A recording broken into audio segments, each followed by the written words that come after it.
Assalamualaikum warahmatullahi wabarakatuh. Halo Sobat IDI Jatim, kembali lagi di podcast IDI Jatim Channel bersama dengan saya, Dr. Windy Tianini SPKJ. Kali ini kita udah kedatangan dokter cantik, psikiater cantik, Dr. Damba Bestari, spesialis kedokteran jiwa. Tepuk tangan dulu. Yeay. Kenapa kita harus tepuk tangan? Satu, kita akan membahas tentang paham dan kenali apa itu depresi. Nah, supaya podcast ini tidak sedih, tidak murung gitu ya dok ya. Jadi kita harus semangat dulu nih. Biar gak galau ya, biar malah gak galau nih. Karena biasanya kalau podcast yang dua psikiater nih dok ya, saya hostnya dan dokter dokter Uci sebagai narasumbernya. Sekarang dokter Damba nih psikiater nih biasanya view-nya agak banyak nih. Oh ya, gitu. Amin. Nah, di episode kita kasih ngerti kali ini ya, kita akan bahas tentang depresi. Tapi sebelumnya tahan nafas dulu nih, ambil nafas dulu nih. Dok, apa sih depresi itu? Biar Sobat IDI Jatim tuh ngerti gitu. Iya, oke nih. Tentang depresi ya, mungkin sebelumnya kita perlu nyamain persepsi nih ya, Dr. Windy. Kalau depresi itu bukan sekadar feeling depressed gitu ya. Sekarang kan orang sering ya istilah bilang galau, sedih gitu. Misalnya hujan turun aja, wah langsung moodnya down gitu. Tapi begitu cerah lagi, terus ya senang lagi gitu ya. Itu bukan itu. Tapi depresi di sini adalah suatu gangguan medis ya, diagnosis klinis. Jadi dia merasakan kesedihan ya, suatu gangguan suasana perasaan atau mood yang berupa kesedihan yang berkepanjangan disertai dengan gejala-gejala lain yang kemudian itu berlangsung selama paling tidak 2 minggu ya, secara terus-menerus. Dan itu juga membuat orang yang dengan depresi ini merasa menderita dan tentunya performanya jadi menurun semua. Performa pekerjaan, pendidikan, terus kemudian relasi dengan orang lain ya, aktivitas sehari-hari itu jadi turun semuanya. Oke, jadi perasaan sedih, murung gitu ya dok ya, nggak semangat ngapa-ngapain, terus-terusan selama minimal 2 minggu ya dok ya. Yep. Dan itu menyebabkan adanya penderitaan ya. Penderitaan buat dirinya sendiri, sehingga performanya turun gitu dok. Cakep, aduh luar biasa nih. Nah dok, tadi itu kan definisi dari depresi itu kan sedih, murung gitu ya dok ya. Gejalanya apa sih dok? Tadi kan dokter bilang hujan turun, kita tiba-tiba sedih gitu. Apakah depresi selalu sedih dok? Gitu. Oke, ya itu pertanyaan yang bagus ya. Kalau kita ngacu ke kitab sucinya, tanda kutip ya, atau guideline kiblatnya para psikiater dan psikolog klinis ya. Sekarang kan yang terbaru memang ada DSM-5 TR, tapi kita pakai yang DSM-5 aja.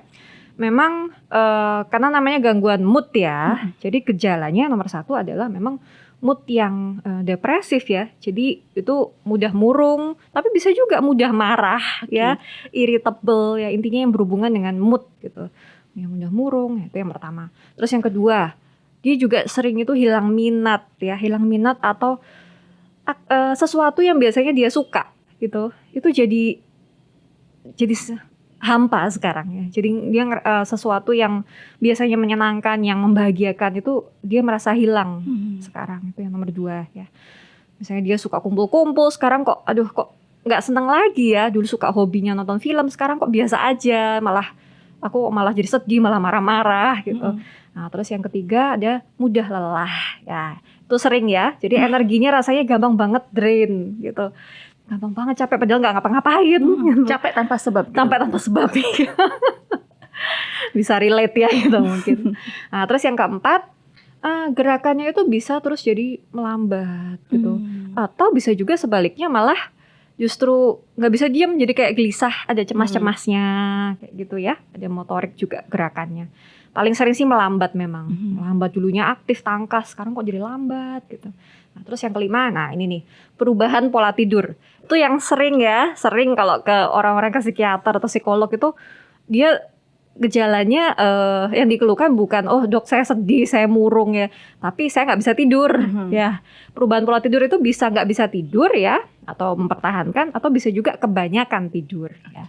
Tapi intinya adalah kualitas tidurnya jadi berkurang, jadi bangun walaupun dia tidurnya banyak tetap nggak segar. Terus karena ada perubahan pola makan, nah jadi nafsu makannya yang berkurang atau kebanyakan makan. Nah itu dia, itu jadi ada perubahan yang tidak seperti biasanya. Nah, terus nomor 7 ada perasaan rasanya kok saya tuh gagal ya, bersalah, nggak berdaya, nggak berguna. Terus juga ada pikiran, di pikirannya tuh jadi lemot ya, jadi susah sekali konsentrasi, susah banget konsentrasi, jadi lamban berpikir, pelupa. Dan yang terakhir yang mungkin ini bisa dibilang paling berbahaya ya, ada ide untuk mengakhiri hidup atau bahkan ada percobaan untuk bunuh diri. Nah, kalau itu tadi, kalau nggak salah ada 9 ya. Jadi 9 itu kemudian ada 5 dari situ ya, ada 5 dan mencakup yang nomor 1 sama 2 ya, karena yang mood tadi yang murung atau irritable atau intinya sedih ya. Dan yang kedua yaitu dia hilang minat dan susah merasakan kesenangan ya, karena itu adalah garis besar atau benang merah dari depresi. Salah satunya ada itu, dan ada 5 dan terjadi selama minimal 2 minggu, maka itu baru bisa dibilang depresi secara klinis. Oke. Dok, tadi kan gejalanya sudah dokter jelaskan ya, terutama yang sedih, bisa juga marah ya, perubahan mood tadi, terus hilang minat yang pondasi dari diagnosa depresi. Tadi dokter mengatakan minimal 2 minggu. Kalau ternyata perasaan itu terjadi selama belum 2 minggu dok, mungkin baru 1 minggu atau kurang dari 1 minggu, tapi sudah ada ide untuk menyakiti diri gitu, itu bagaimana dok? Apakah sudah bisa kita sebut sebagai depresi gitu dok? Ya. Oke. Memang ada pro kontra ya, tapi ada yang menyebutkan kalau memang sudah sangat intens, apalagi ada ide bunuh diri yang kuat ya, itu mungkin bisa langsung dibilang itu sudah depresi gitu. Tapi ada beberapa yang bilang tunggu, harus ada durasinya gitu, harus 2 minggu dulu ya. Tapi kalau saya sih lebih setuju yang pertama ya, karena ini kan masalah gawat darurat hidup dan mati ya. Jadi kenapa kita perlu diagnosisnya segera ya, agar terapinya juga bisa lebih intensif segera.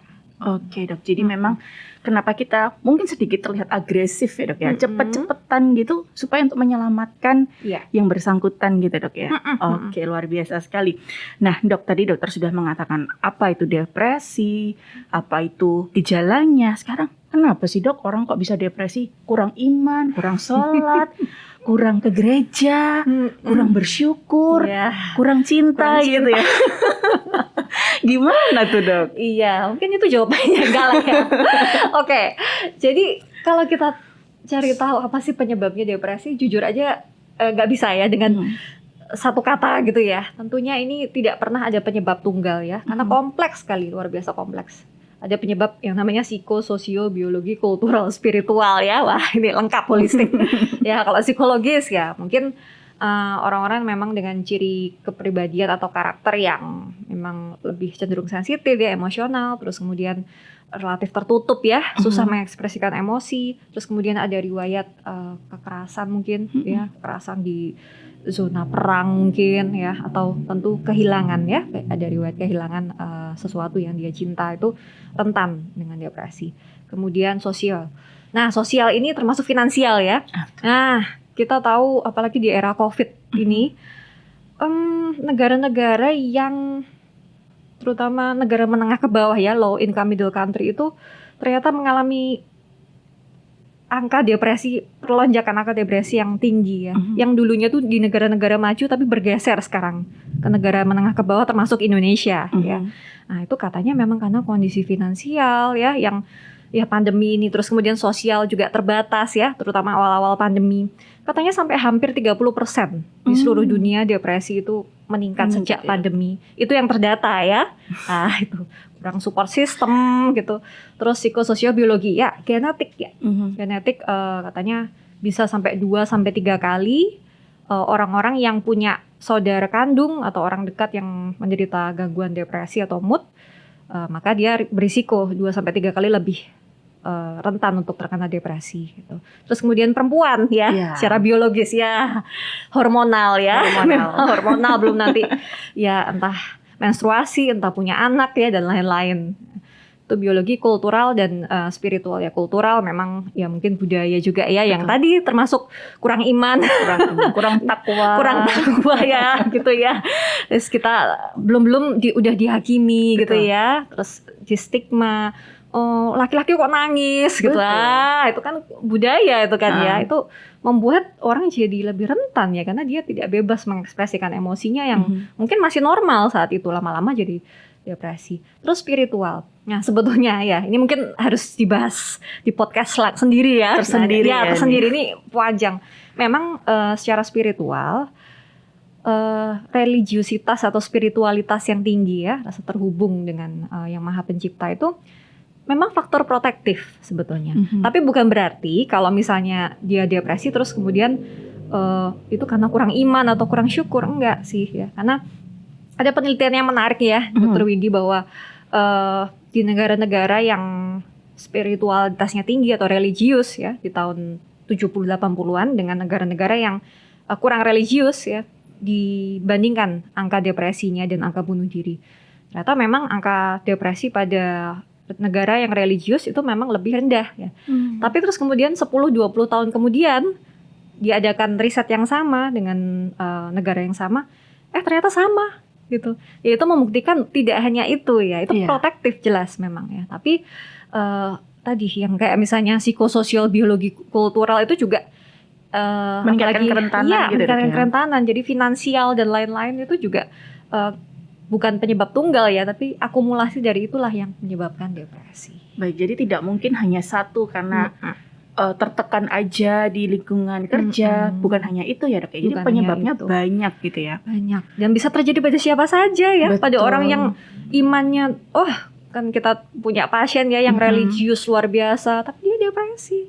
Ya itu mungkin bentuk ujian ya. Ya semua orang bisa kena, siapapun. Siapapun bisa kena, siapapun rentan gitu siapapun ya Dok. Mungkin, saya teringat gitu pernah membaca dulu zaman sekolah dulu ya Dok ya. Kalau sekarang tuh mungkin udah lupa gitu ya. Saya pernah ada artikel menarik bahwa WHO, Badan Kesehatan Dunia ini ya Dok ya, sudah istilah menasbihkan ya, bukan menargetkan dia, mengatakan bahwa 2030 angka depresi itu melonjak tinggi dan menjadi angka penyebab disabilitas nomor 2 di dunia Dok. Nah, ini kan saya tergelitik ya, kayak berarti kita manusia ini sangat rentan dengan depresi gitu kan. Seperti yang tadi dokter katakan, ada biopsikososiokultural dan lain sebagainya, termasuk spiritualitas gitu. Nah, mereka-mereka yang rentan ini, yang mungkin punya genetik, mungkin hidup dalam negara berpenghasilan rendah, ada konflik dan lain sebagainya, bagaimana supaya mereka yang rentan ini nggak jatuh nih dalam keadaan depresi gitu? Oke.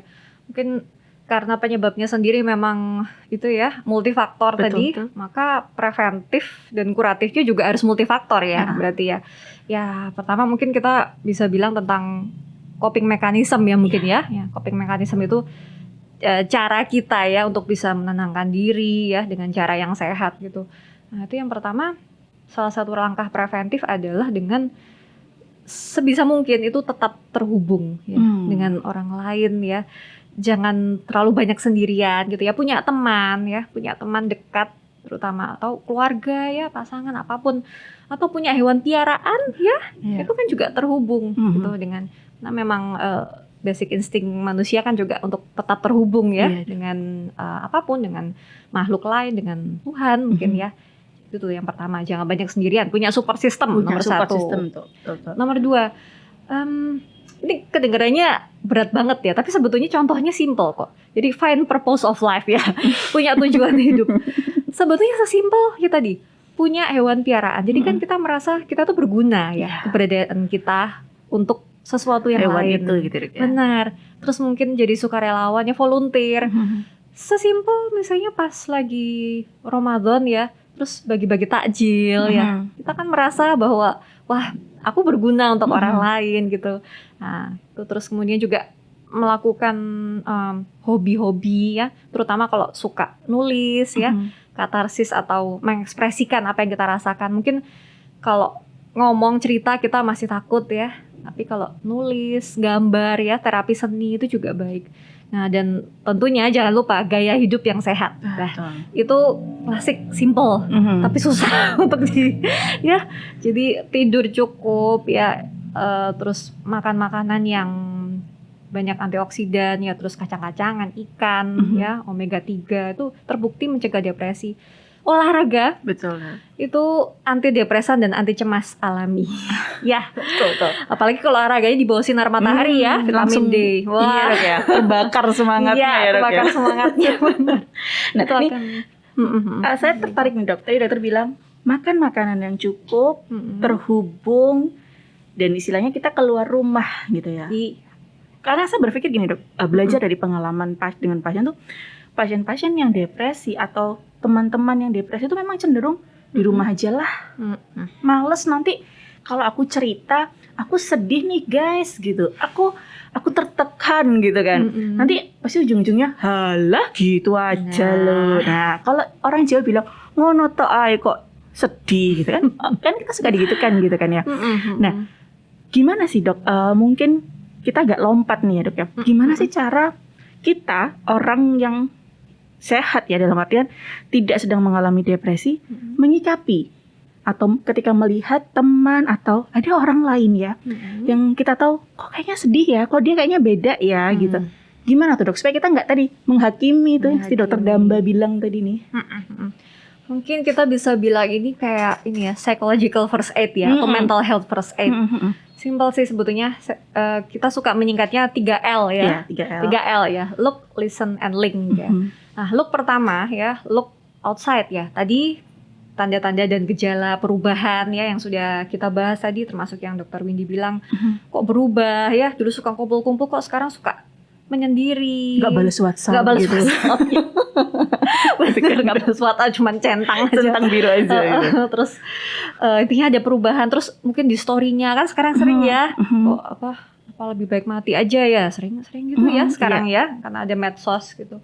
Nah, jadi look, lihat gejala-gejalanya, terus kemudian kita juga bisa look inside ya. Nah, kita lihat ke diri kita juga, kita siap nggak sih sebetulnya untuk nolong dia?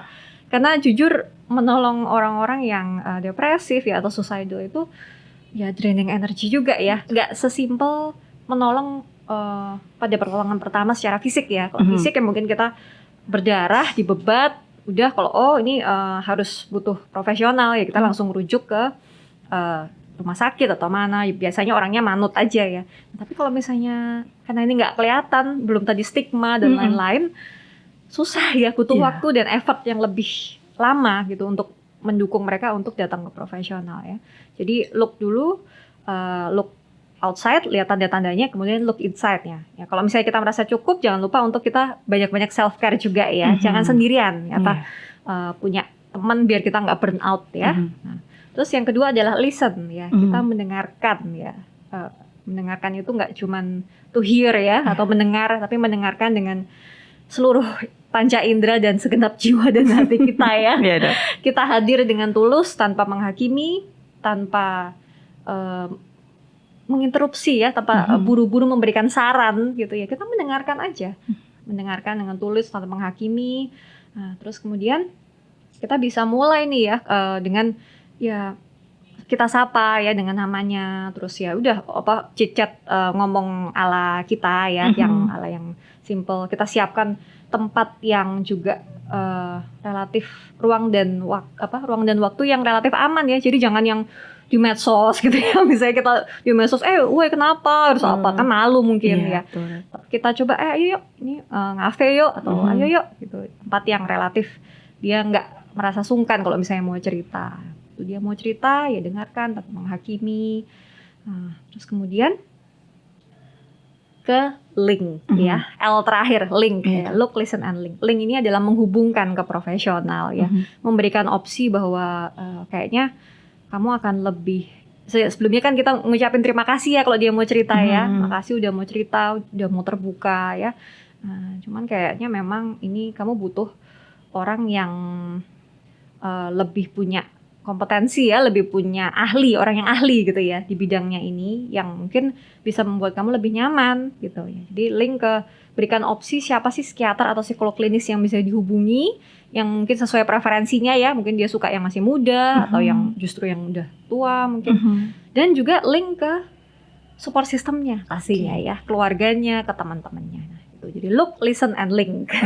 Oke, dok. Nah, tadi itu kan kita 3L tadi ya, dok. Look, listen, and link tadi. Nah, tadi dokter, saya ini juga buat Sobat ID Jatim nih, supaya nggak jadi tanda kutip ya pahlawan kesiangan gitu, atau pahlawan kesialan gitu. Dalam artian kita menolong, ketika kita menolong kita harus lihat diri sendiri juga ya dok ya tadi. Kita mampu atau tidak. Nah, cenderung kan perasaan atau emosi negatif ini menguras ya energi kita gitu kan. Nah, gimana dok kalau kita ngerasa kok ini ngeselin banget sih lama-lama gitu. Kan jadinya kita jadi kayak tanpa kita sadari mungkin menghakimi ya, memberikan rasa nggak nyaman ke mereka yang depresi gitu dok. Self care ke kita pendengarnya ini gimana nih dok gitu? Iya, ya, itu memang sering terjadi ya. Namanya mungkin compassion fatigue ya. Jadi lelah, kewalahan gitu ya. Kewalahan pada orang-orang yang sering penolong gitu. Padahal niatnya baik, tapi ya namanya manusia ya. Kita pasti punya batasnya lah gitu. Bukan robot atau malaikat. Nah, seringnya tuh self care-nya sebetulnya terserah kita ya. Karena self care buat saya belum tentu sama kayak Dr. Windy ya. Nah, tapi yang paling sering itu ya self care adalah memberikan reward ke kita, misalnya kita jeda dulu deh, Makanya disarankan kalau nolong orang itu jangan sendirian gitu ya. Kita juga ngasih opsi mereka, misalnya ada suicide hotline ya, atau nomornya IGD atau nomornya PPD psikiatri mungkin ya untuk kalau saat urgent gitu. Nah itu kita bisa jeda dulu terus pijet mungkin kalau suka pijet ya, jalan-jalan ya, nonton sesuatu yang menyenangkan yang kita suka. Ya boleh misalnya jajan atau traveling ya, healing gitu. Nah kita memang ini ya perlu punya boundaries juga ya memang ya. Jadi bukan berarti terus kita bisa berjanji 24 jam sama dia gitu ya. Karena makanya sebaiknya jangan sendirian memang. Jangan sebagai ya tadi pahlawan kesiangan ya, kitanya malah nanti yang jadi drain juga ya. Jadi tadi ya dok ya, jeda dan kita menciptakan batasan gitu dok ya. Dan tentu tidak menolong sendiri gitu dok ya. Berarti dalam artian kita ketika kita memutuskan untuk oke lah saya bantu dia gitu. Artinya kita juga mempersiapkan diri untuk ada backup atau ada teman yang kita gandeng untuk membantu teman yang sedang depresi itu dok ya. Iya benar. Wah luar biasa. Jadi akhirnya kita juga terkonek dengan orang lain ya dok. Wah mantap nih. Mantap ya. Ini curhat juga ya dok ya. Para terapis iya. Oke dok, balik lagi ke depresi. Depresi ini bisa nggak sih di pemeriksaan sendiri kita diagnosa diri kita sendiri dari Google nih? Oh aku sedih 2 minggu nih. Oh aku kok mudah marah. Aku nafsu tidurku meningkat, centang. Oh, checklistnya masuk sebenarnya aku depresi terus proklamir gitu kan misalnya gitu.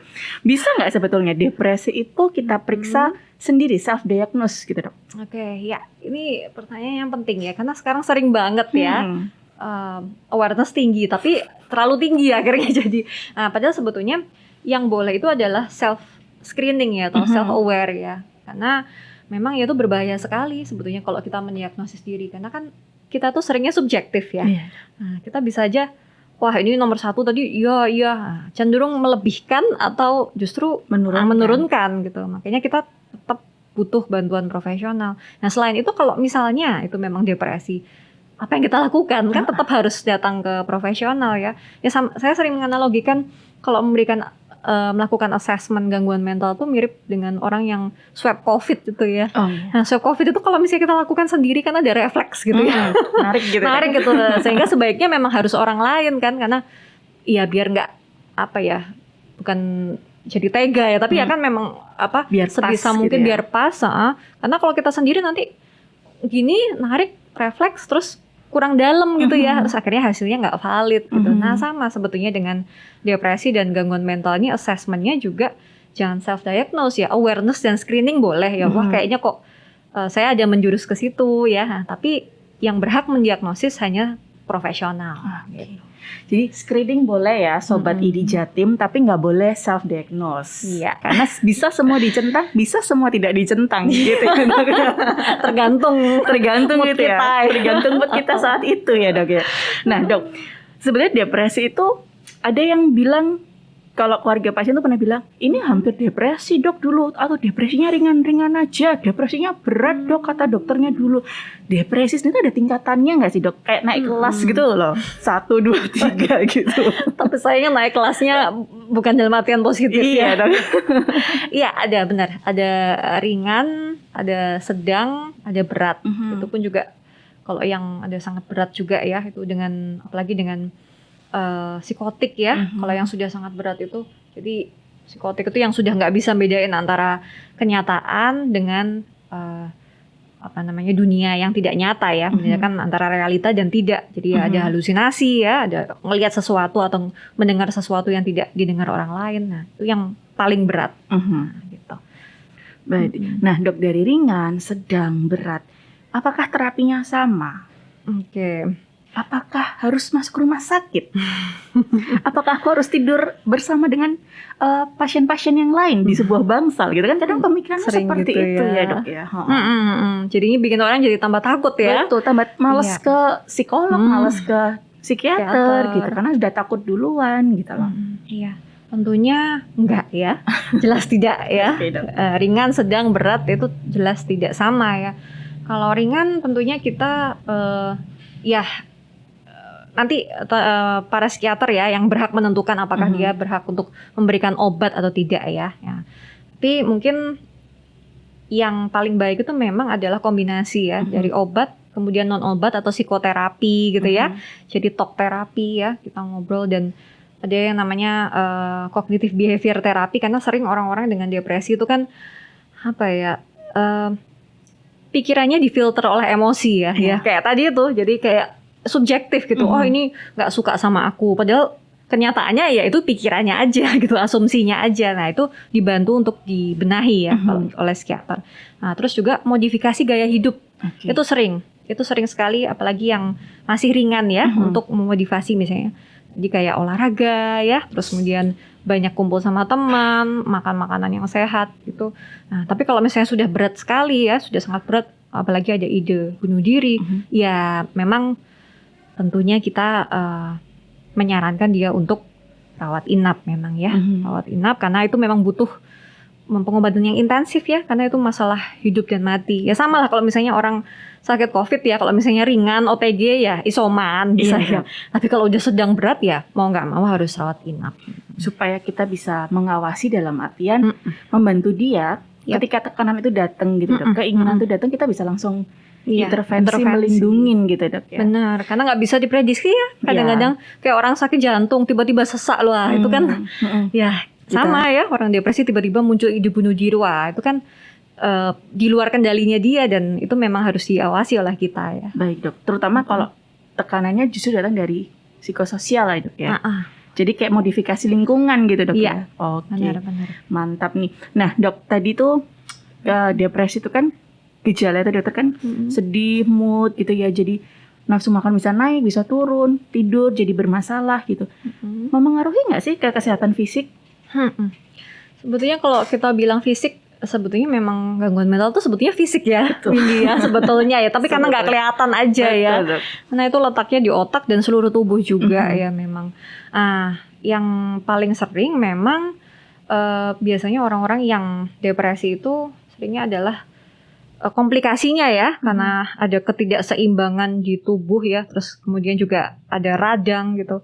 Itu seringnya adalah sistem metabolisme ya, yang sering harus jadi diabetes gitu kan ya. Terus bisa juga kanker ya, lama-lama ya, lama-kelamaan. Terus tentunya juga imunitas ya, dulu sering ya waktu COVID ya, nanti kalau ini harus bahagia biar imunitas tinggi ya, walaupun nggak sesimpel itu, tapi ya depresi yang tidak tertangani jelas itu karena radang di seluruh tubuh ya, dan sistem imunitas juga jadi tertekan, tentunya membuat kita lebih rentan infeksi.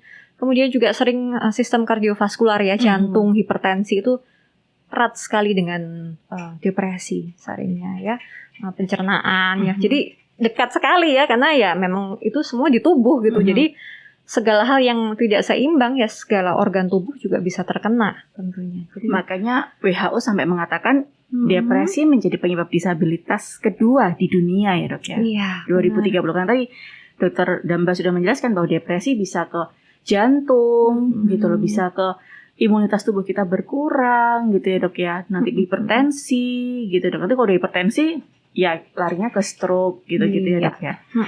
Oke, jadi depresi tidak boleh self-diagnose, boleh self-screening, dan tidak boleh dilihat sepandang mata ya, Dok ya.